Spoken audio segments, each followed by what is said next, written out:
This is the 2025 Brewtubers Online Brewers Club Malt Experiment, Amber Ale. Thanks to our sponsors. 5 Star Chemicals. Check out their new online straight-to-consumer homebrew shop where you can buy everything from Star San and Line Cleaner to the new liquid PBW that can be used at temperatures as low as 58 degrees Fahrenheit. Check out their online store at 5starchemicals.com/home-brewing. Beer and Wine Hobby Homebrew Supply Store. A local homebrew shop in Danvers, Massachusetts. Order any malt they offer in any quantity you want, and if you order before 11 a.m., they'll package your items and ship out the very same day. Visit the store at www.beer-wine.com. Let's get tasting. Episode 11. How did we get here already? Wow. Well, welcome to Hattie Brews and the last tasting of the Brewtubers Amber Ale Tasting Series. Today, for our final beer, we're going to have Myrtle Beach Baked Buns. But before we get into this beer, I want to thank our sponsors, Beer and Wine Hobby and 5 Star Chemicals. Here we go. Number 11. From Wrecked Brewing, Matt from South Carolina. I actually have a buddy that lives in South Carolina, Camden to be exact, so that's kind of cool. We got a great label. Love the blue. He has a lot of things listed on this label, and it's not cluttered or anything. I like it. He says it has nerdy stuff right here. He even lists the pH of the beer, which is cool.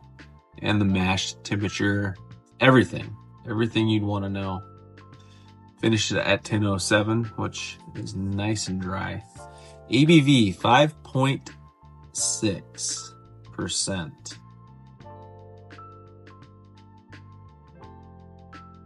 I like the saying on the bottom, prepared to get wrecked. Oh boy. So what do we got for specialty malt here?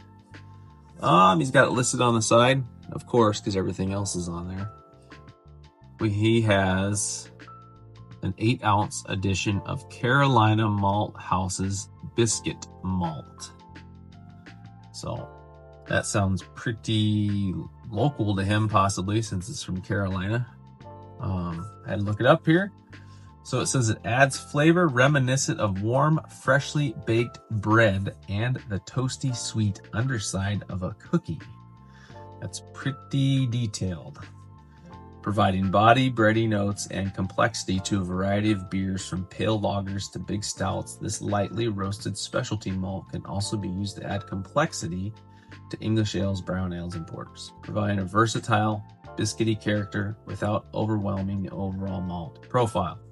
So a sweet underside cookie. That sounds pretty good in an amber ale for sure. And who doesn't love cookies? So let's give it a shot and see how it tastes here. Perfect. Didn't have a single bad beer. All carbonation is on point.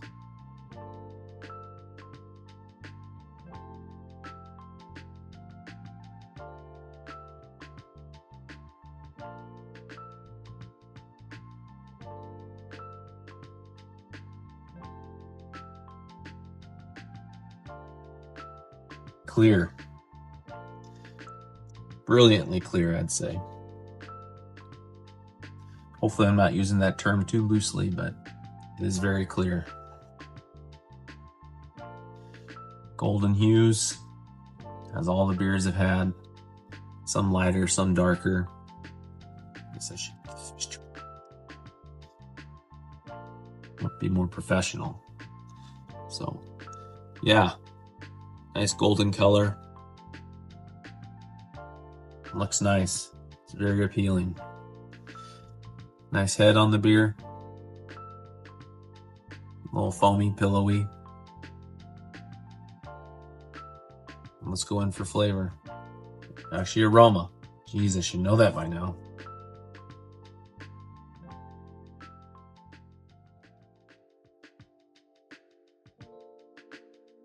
So we're coming back around to that sweetness. But I get more biscuity here. A little more depth.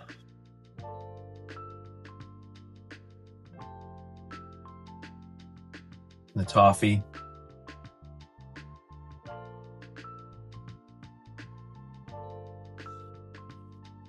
A hint of maybe cookie sweetness. We'll look for it. There are some bready notes to it.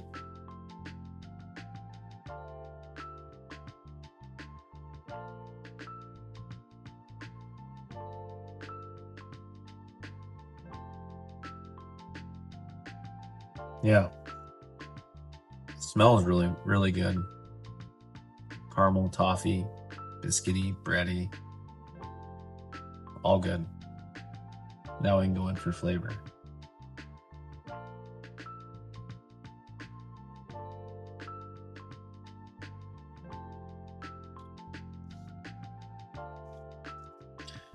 Wow, it is very good.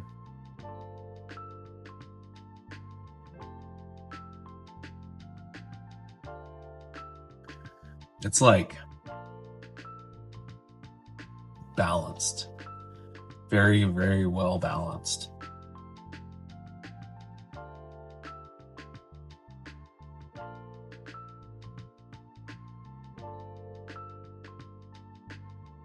I get an assertive bitterness and clean finish. It's very appealing.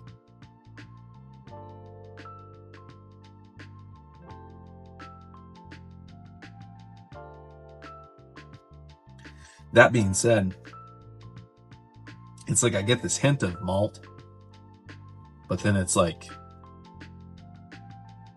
washed away to this like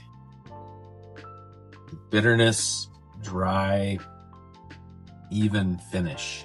Like it's just like super easy to drink. Super easy.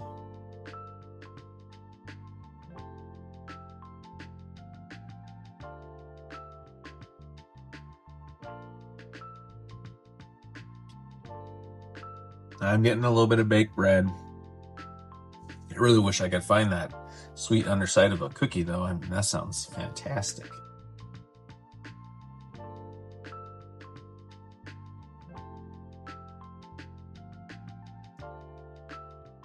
That being said, I wonder how much more this would come around as it warms up. I try these pretty much right out of the fridge, so I know a lot of beers, obviously, you know, they change as they warm up. Some kind of hit their stride as they warm up, so.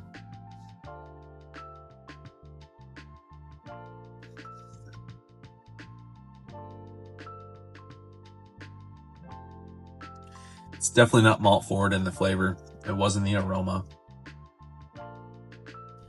It is just so well balanced. It is like, to use the phrase, crushable, but it's pretty fucking good. So yeah, it's great. You did a great job. I love it.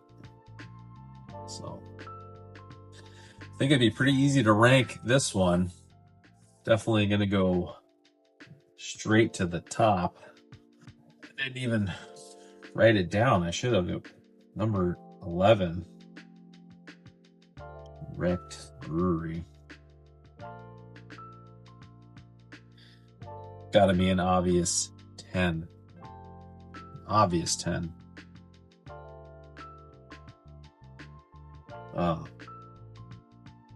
Yeah, that's number 11. 11 beers, 11 different amber ales, which is pretty crazy. All by changing one specialty malt.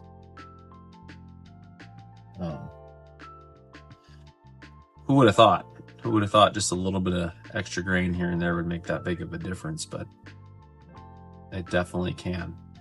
And my eyes have been open to that. I mean, excuse me. There's all these different types of specialty malts to use, and you don't know what to use because they all sound great. But it's cool that we got to try them all. Got to see how each one changes the beer. I mean, that's the whole point of this experiment, is to see, you know, what does what, you know. Everything everybody did, everybody brewed, everybody mailed, all turned out great, you know. Everybody did what they needed to, when they needed to do it, and we were all able to get to taste some beers. You know, everyone that I got was great, you know. No complaints. Kurt did a great job sending them out. That had to be madness, trying to figure out where all those boxes needed to go and what needed to go where and everything. So he did a great job. Cheers to him. I can't remember if we're supposed to pick our favorite out of all these beers. You know, each one definitely had their what they did well. I can still remember Stiffback's brewery, his beer. Like, I can really remember that syrup in there, like just how much that changed the beer, and there wasn't even that much, 2 ounces if I remember right, of that Wireman syrup.